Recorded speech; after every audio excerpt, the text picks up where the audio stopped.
আসসালামু আলাইকুম। ফুটবলের সব খবরাখবর সবার আগে পেতে এখনই আমাদের চ্যানেলটি সাবস্ক্রাইব করুন।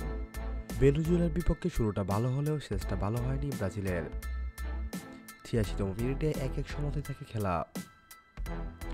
আজ বাংলাদেশ সময় রাত ৩টায় শুরু হয় ম্যাচটি, যেখানে ম্যাচের প্রথমার্ধে ৪৩তম মিনিটে গোল করেন রাফিনহা। তার গোলেই এগিয়ে থেকে বিরতিতে যায় ব্রাজিল। এরপর বিরতি থেকে ফিরেই টেসলো সোবিয়ার গোলে ৪৬তম মিনিটে ১-১ সমতায় ফিরে ভেনেজুয়েলা। এতে করে জমে ওঠে লড়াই। একের পর এক আক্রমণে কুণ্ঠাসা হয়ে ওঠে ব্রাজিল গোলকিপার। এদিন ব্রাজিল টোটাল শট নেয় ১৫টি, অন্যদিকে ভেনেজুয়েলা টোটাল শট নেয় ১৪টি। বল দখলে ৬০% এগিয়ে ছিল ব্রাজিল। বিপরীতে ৩৪% বল দখলে রেখেও চমৎকার খেলা দেখিয়েছে ভেনেজুয়েলা। এদিন ব্রাজিল টোটাল টার্গেটিং শট নেয় ৩টি, বিপরীতে ভেনেজুয়েলা টোটাল টার্গেটিং শট নিয়েছে ৬টি।